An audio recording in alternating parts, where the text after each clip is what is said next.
Bien, muchachos, bienvenidos a este módulo donde vamos a analizar y sobre todo hacer la propedéutica sobre los gobiernos locales, ¿no? Es decir, tanto las municipalidades en los diversos ámbitos, y vamos a complementar también con los llamados gobiernos regionales.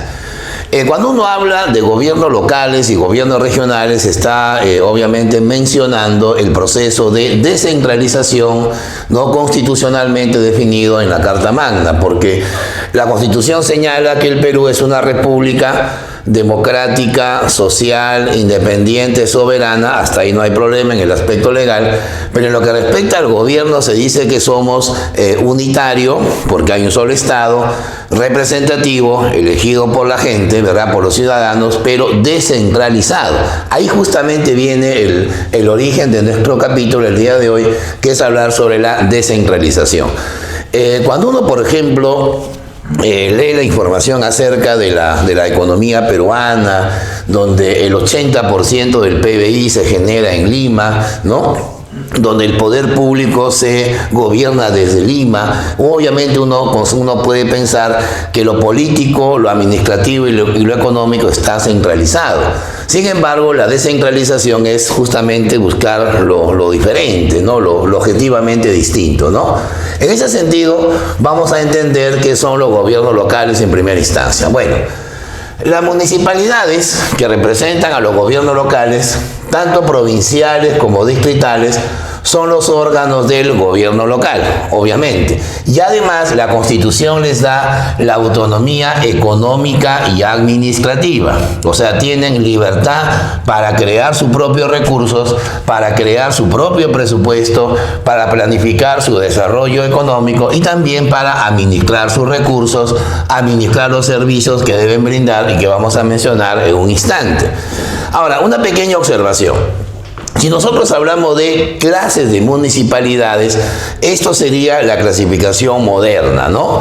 En el Perú se habla, por ejemplo, de municipalidades provinciales. En la actualidad son 196, ¿ya? 196 provincias tiene nuestro país, ¿verdad? Y las municipalidades distritales que al día de hoy, ¿no es cierto?, llegan a 1659, ¿no? Hace poco se ha creado en la región Huánuco, provincia de Leoncio Prado, un nuevo distrito. Por eso que estamos actualizando la información al día de hoy, ¿verdad? 1659, haciendo un total de 1855 municipalidades provinciales y distritales. A esto tenemos que agregar las municipalidades de los centros poblados, ¿no?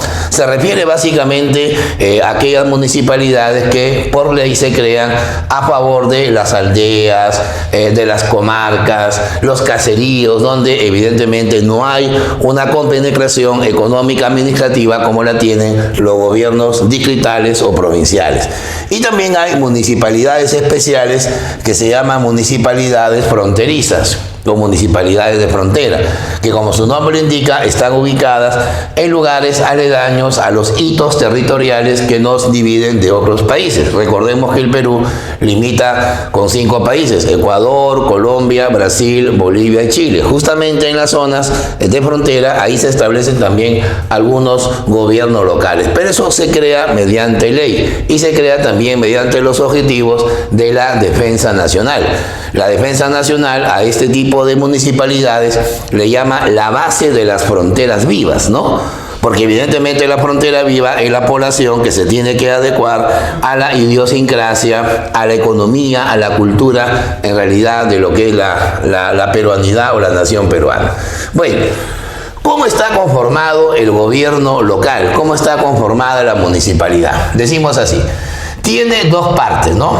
El Consejo Municipal y la Alcaldía. El Consejo Municipal está formado por los regidores, ¿ya?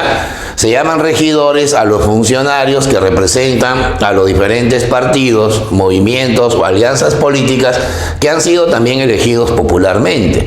y que se encargan de dos funciones. Primero, normar, o sea, establecer las normas, ¿no? Las ordenanzas, los decretos que el Consejo Municipal produce, pero también fiscalizan, ¿no? O sea, controlan las labores que ejecuta el órgano llamado alcaldía. Justamente el alcalde viene a ser el representante ejecutivo, la máxima autoridad ejecutiva de la municipalidad. El alcalde viene a ser la figura política más representativa, que junto a los regidores van a conformar pues la estructura del gobierno local, ¿ya? Observaciones acerca de los alcaldes. A ver, los alcaldes son elegidos a través del sufragio directo cada 4 años, ¿ya? Hasta mediados más o menos de esta primera década del siglo XXI era hasta 5 años el gobierno local, pero luego se ha reducido a 4 años, que es lo que finalmente ha quedado, ¿ya? Para ser alcalde se requieren algunas condiciones diferentes a otros cargos públicos, ¿no? Por ejemplo, el requisito principal no es ser peruano. Eso significa que un ciudadano extranjero, ¿no? Con carnet de extranjería, con residencia en el Perú, ¿no es cierto?, puede llegar a ser alcalde incluso hasta de una provincia, ¿no? Salvo en las municipalidades fronterizas, ¿no? Es evidente que en las municipalidades fronterizas no podemos permitir que un extranjero tenga pues la conducción de los servicios, la administración de lo que es un gobierno local, es evidente, ¿no? Y la edad mínima es 18 años. Aunque para ser alcalde de Lima metropolitana, de la ciudad de Lima, de la capital, la edad mínima es 25 años, ¿ya? Pero lo mínimo para ser alcalde debe ser siempre 18 años. O sea, son requisitos generalmente pues muy reducidos en función a otro tipo de cargo público, ¿no? Y eso sí, se necesita obligatoriamente que el ciudadano que pretende ser alcalde debe residir en la jurisdicción, ¿no? Residencia ya confirmada por lo menos 2 años, ¿no? Si yo pretendo ser alcalde de Huarochirí, tengo que estar viviendo en Huarochirí por lo menos 2 años, ¿no? Esa es una condición fundamental, comprobada también por el RENIEC, ¿no? Bueno, no hay reelección de alcaldes, pero eso sí, no hay reelección inmediata. Eso significa que un alcalde gobierna 4 años y hay que esperar 4 años más para volver a intentar el cargo de alcalde. ¿Está bien? Ya no existe el alcalde eterno, ¿no? Que se quedaba 5 o 6 periodos, ahora ya no. Gobierna 4 años y tiene que esperar 4 años más para intentar la reelección. Su mandato es irrenunciable, ya, irrenunciable. Solamente le aceptan la renuncia cuando el alcalde intenta un cargo público más de mayor categoría, de más renombrancia, ¿no? Por ejemplo, quiere ser congresista, ¿no? Quiere ser gobernador regional o quiere ser presidente de la República. Entonces, si estando en la alcaldía pretende esos cargos, tiene que renunciar 6 meses antes, ¿no? Y evidentemente el Consejo Municipal, a través de los regidores, verá si le acepta o no le acepta su renuncia, ¿ya? Pero eso sí, el mandato es revocable. Un alcalde puede ser revocado, un regidor puede ser revocado. La revocatoria es un derecho de control político que ejercemos los ciudadanos cuando vemos que un alcalde no cumple la labor por la cual lo hemos elegido, ¿no? Pero la revocatoria solamente se puede realizar entre el segundo y el tercer año del mandato del alcalde. No se puede hacer en el primer año porque recién está en obra, y el cuarto año porque se cruzaría con la elección del siguiente periodo. ¿Está bien? Solamente se puede revocar entre el segundo y el tercer año, ¿ya? A ver, atribuciones del gobierno local. Primero, promueven el desarrollo y la economía local, evidentemente el desarrollo vecinal, el desarrollo socioeconómico, ¿no? El desarrollo participativo de la comunidad. No olvidemos que este es gobierno de vecinos, ¿no? Por eso se llama gobierno local. ¿Está bien? Y también promueve la prestación de los servicios de su responsabilidad, ¿no? En este caso, ¿cuáles son los servicios de su responsabilidad? La salud, la educación, me refiero el control, ¿no? El servicio, por ejemplo, de transportes, la limpieza pública, el alumbrado público, la seguridad ciudadana. Todo eso va a estar en manos de la responsabilidad de los gobiernos locales. Y siempre en armonía, siempre articulándose con los planes de desarrollo. ¿Está bien? Otra observación. Las municipalidades van a ser competentes, o sea, ya son atribuciones específicas, primero para aprobar su propio presupuesto, ¿no? O sea, su organización interna, ¿verdad? De qué manera se van a formar cuadros, por ejemplo, para administrar determinados servicios, ¿no? El medio ambiente, la seguridad, la educación, el saneamiento, la vialidad, las comunicaciones, el transporte urbano, ¿verdad? Esa es una de las cuestiones que le da la Constitución. Además, los gobiernos locales van a administrar sus bienes y sus rentas, ¿no? Ya después te vamos a generar más o menos cuáles son los principales ingresos que las municipalidades obtienen. Por lo general, obtienen ingresos por sus muebles, por sus inmuebles que van a ser de su propiedad. Pueden alquilar inmuebles, pueden vender algunos bienes muebles, o de repente también los ingresos que le da el presupuesto nacional, ¿no? Las partidas presupuestales. O de repente también los impuestos que han sido creados a su favor. Los municipios, por ejemplo, manejan el impuesto predial, manejan el impuesto de alcabala, manejan el impuesto a las apuestas, ¿no? A los espectáculos públicos no deportivos, ¿no? Le dan también un 1% del impuesto general a las ventas. Entonces, es evidente que hay cierto financiamiento para, ¿no? el gobierno local. Además, las municipalidades pueden crear, pueden modificar y hasta suprimir, o sea, eliminar, por ejemplo, las tasas, las contribuciones, los arbitrios, las licencias, los derechos municipales. Se llaman tasas, por ejemplo, al pago por un determinado servicio que brinda el municipio. Igual pasa también con las contribuciones, por ejemplo, el Fondo de Compensación Municipal. Los arbitrios, ¿no? Que son pagos que se hacen por servicios que nos dan estos gobiernos, por ejemplo, el alumbrado público, el mantenimiento de parques y jardines, la limpieza pública, la seguridad ciudadana, el serenazgo, como decimos popularmente, también es controlado a través de los arbitrios. Las licencias, que son autorizaciones o permisos que dan estos gobiernos, ¿no? Por ejemplo, licencia de funcionamiento, licencia de construcción, aperturar negocios, ¿verdad? Y también los pagos administrativos que se llaman derechos municipales. Quiero sacar mi partida de nacimiento, quiero, por ejemplo, contraer matrimonio, quiero sacar un documento de la municipalidad, para eso tenemos que pagar los llamados derechos municipales, ¿no? Y también la competencia de las municipalidades se va a dar en reglamentar los servicios públicos, ¿no? En este caso, los servicios que se brindan, por ejemplo, la salud, el saneamiento, ¿no? El sistema de solidaridad que hoy existe, sobre todo en el ámbito de la salud, ¿no? El sistema de parques y jardines, ¿no? El fomento al deporte, todo eso tiene que estar evidentemente reglamentado. Y también planifican el desarrollo urbano y rural, dependiendo, ¿no? Si es en el campo, será rural; si es en las urbes, en las ciudades, será pues el desarrollo urbano, ¿no? Las municipalidades, por ejemplo, elaboran el catastro, ¿no? O sea, el plano de los inmuebles que la ciudad debe tener, ¿no? De qué manera se hacen las edificaciones, las construcciones, cuál es el límite de una construcción. Todo eso es parte, pues, del llamado desarrollo urbano. Bien, ampliando lo que es la descentralización del país, vamos a mencionar ahora lo que significan los gobiernos regionales. En los tiempos de la década de los 80, sobre todo en el gobierno de García Pérez, su primer gobierno, se empezó el proceso de regionalización, pero era un proceso que más tenía un carácter geográfico, territorial, que económico o administrativo.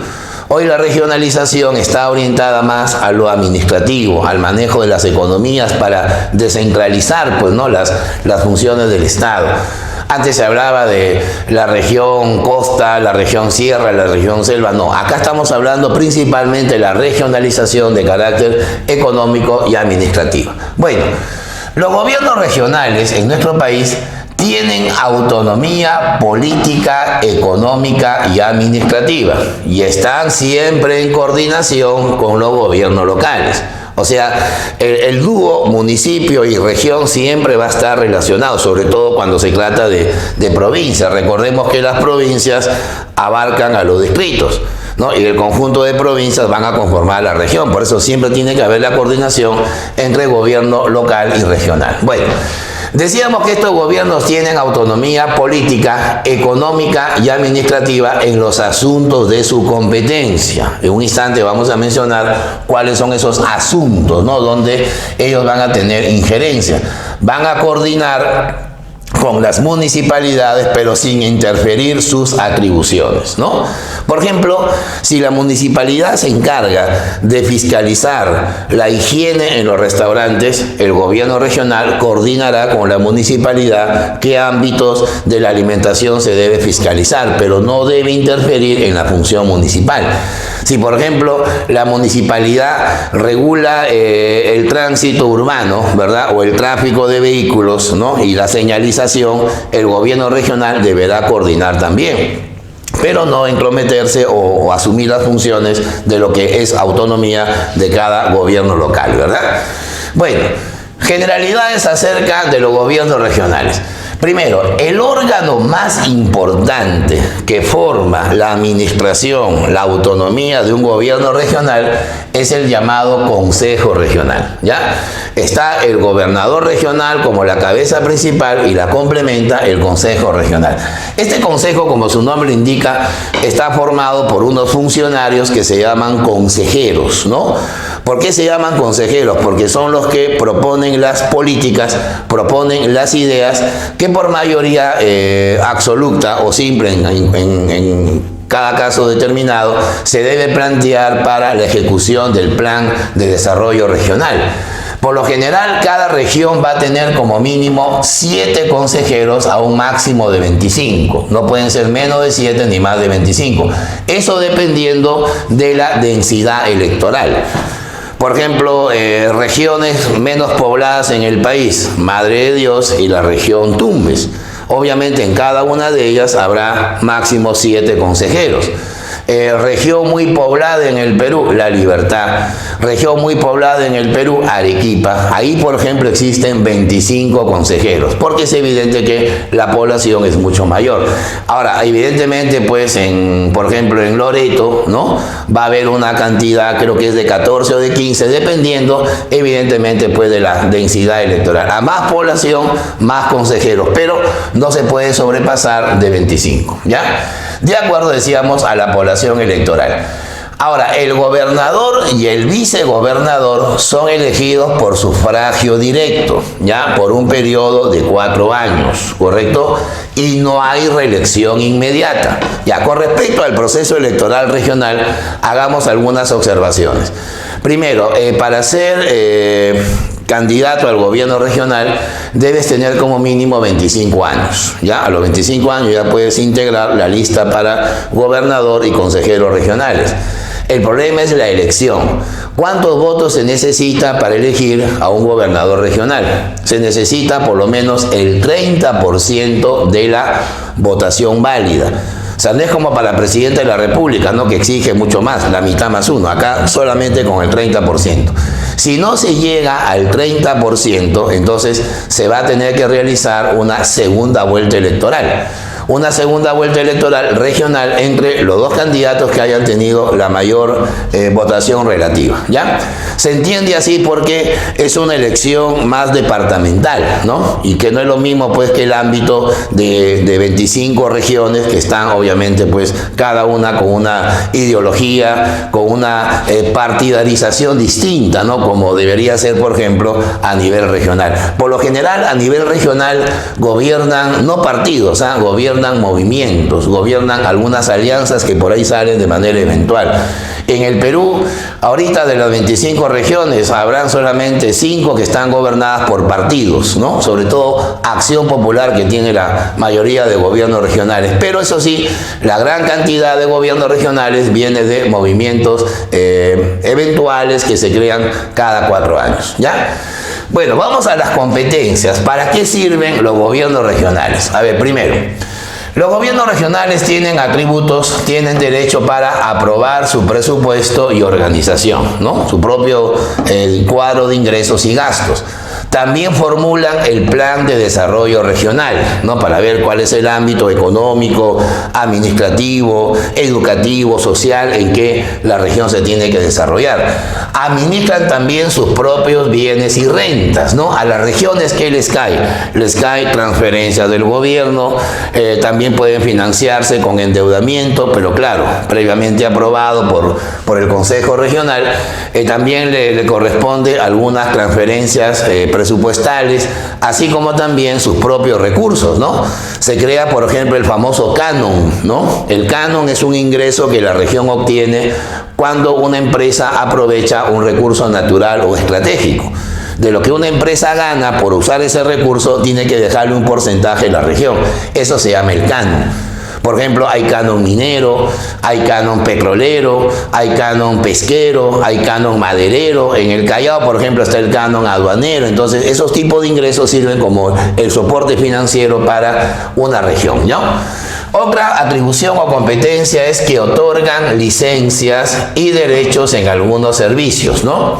Por ejemplo, el servicio, no sé, de protección al medio ambiente está autorizado por el gobierno regional.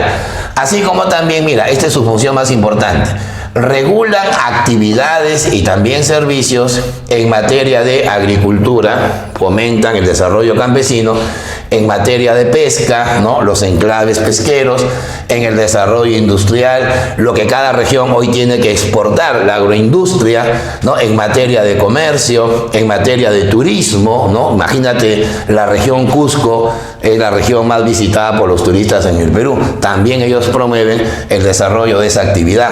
La energía, la minería, que es una de las actividades con más conflictos en los últimos años. La red vial, la red de comunicaciones, la educación, la salud, los hospitales, por ejemplo, tienen que estar controlados por los gobiernos regionales, ¿no? La ejecución presupuestal. Y también, pues, la regulación del medio ambiente.